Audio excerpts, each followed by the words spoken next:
Hey, everybody. Thanks for tuning in. I wanted to make a video about some stories in the Gospels about Jesus, and my goal is that you can get a deeper glimpse into the heart of Jesus. These stories you may have heard before, but I wanted to take some time and explain things in maybe a little bit different light in hopes that you might understand more about the heart of the Lord. So, the first story that we're going to talk about in this video comes from Luke 8. And I'll give you the general context, but you can definitely go read it for yourself. But Jesus was on his way to Jairus' house. Jairus' 12-year-old daughter was basically sick and dying. And so what happened, though, is on the way, there was crowds basically thronging Jesus, and there was a woman that had an issue of blood, basically a blood flow that hadn't stopped, bleeding that hadn't stopped for 12 years, and this woman had spent all that she had on doctors and different healers to try to make her better, but they had failed. And somehow she had gotten faith. She had gotten it into her heart that if she could just touch Jesus, that she would be made well. And so if you think about this woman, she was used to paying for healing. She was used to paying for things, and just hadn't worked, but she ran out of money. So I think it helps to see her mindset is that she had been under a transactional type of medicine. Hey, you pay me this, and we're going to do this, and this is what's going to happen.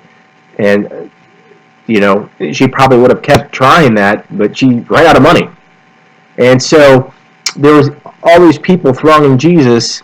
She makes it to Jesus. She touches the fringe of his garment, and she instantly gets healed. And Jesus stops. Who touched me? His disciples were like, look at the crowds, and why would you ask who touched you? But Jesus wanted to know. He wasn't going to keep going until he found out who touched him, because it wasn't a normal touch. Power had left his body, and her faith had drawn it out. And the question is okay, she got her healing. That's all good, but why would Jesus make it a point to stop and confront who it was?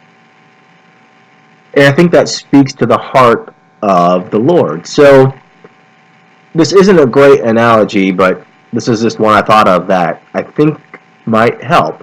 So imagine a child, and he has a candy that he saw in a store, and his mom won't buy the candy for him, but he's seen this one particular type of candy in the store, and he really wants it. And one day he is in the store and he steals it. He sees it there, he sneaks it out, but the owner realizes that, hey, the kid's been eyeing the candy, and the kid stole a piece of candy. And so the kid gets out of the store, and the owner confronts the child and says, hey, you took that candy, and can you imagine how afraid that child's going to be? Oh no, I really wanted it. His heart's probably broken. He's probably scared he's going to get in trouble. But the owner says, you know what? Actually, go ahead and eat it. I saw how much you wanted that candy. Your mom's been in the store before. I saw you looking at it, and hey, I know you want it. Just go ahead and enjoy it. You're not going to get in trouble. I'm not going to tell your mom. And the candy's for you. Go ahead. It's my gift from you. Really enjoy it. So that's kind of what happened in this story is, this woman had something that she desperately desired, and she'd spent all she had on it. And her answer is walking, and she's used to paying for stuff, and she basically just comes and grabs it. And her faith was rewarded immediately. But Jesus stopped. And why did he stop? He wanted her to know that she didn't get away with anything. He wanted her to know that Jesus wanted her to have it. His heart was for her to have it. So imagine if she had just gotten the healing and didn't really get to meet Jesus. Did she really get touched with the love of God? Maybe somewhat, but that is a very distant experience. She gets to enjoy the healing, but she doesn't know the person of Jesus. Maybe she thinks she stole something because she's used to paying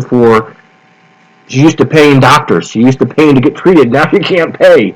So I really think that this woman was very frightened, and she was scared, but she was just so desperate enough that she would do anything. And Jesus confronted her, and she came, and she was trembling. She was trembling before Jesus, and she just said, "Okay, here's the truth. Here's the truth." But she didn't get punished for that. He said to her, "Daughter, your faith has made you well. Go in peace." Think about how those words must have just pierced her heart. Think of the love and the mercy that she felt. Not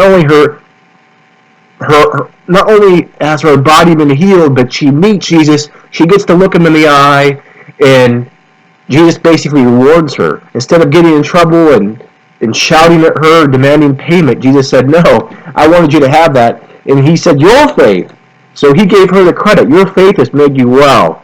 So he he basically compliments her in front of all these people. So, oh, how her world was rocked. She was scared, but now she's not only made well, but Jesus is complimenting her in front of all the people. And it's important enough, out of the thousands of miracles that aren't recorded, to be recorded right here. So I think that just gives us a glimpse of the heart of Jesus, that he wants you to have the healing. That's his heart. His heart is that he wants you to know that he wants you to have it. And he doesn't want you to think you're stealing anything from him. He is a great Savior. He is an awesome God. He's an awesome Jesus. He loves you, and he wants you to have your healing. So next time you go in prayer to God, pray in faith, because he's already purchased it for you. His body was broken. He did that for you. His blood was spilt. He did that for you. He was nailed to a cross. His beard was plucked out. He was spat upon, and he had you in mind. Don't think that he just had the world in mind. No, he had you in mind, and he had this lady. He had this woman in mind because he loved her so much. That's why he stopped. And he will stop for you. He will stop at nothing for you. He will go through anything, and that's what he did, just so you could get your healing, because he loves you. He is a Savior, and he enjoys being a Savior. That gives him great joy. When people take from other people, when people take from you, it can drain you. But when people take from Jesus, it gives him energy. He loves to give. That's who he is. He's a great Jesus. I hope this story helps you know more about him.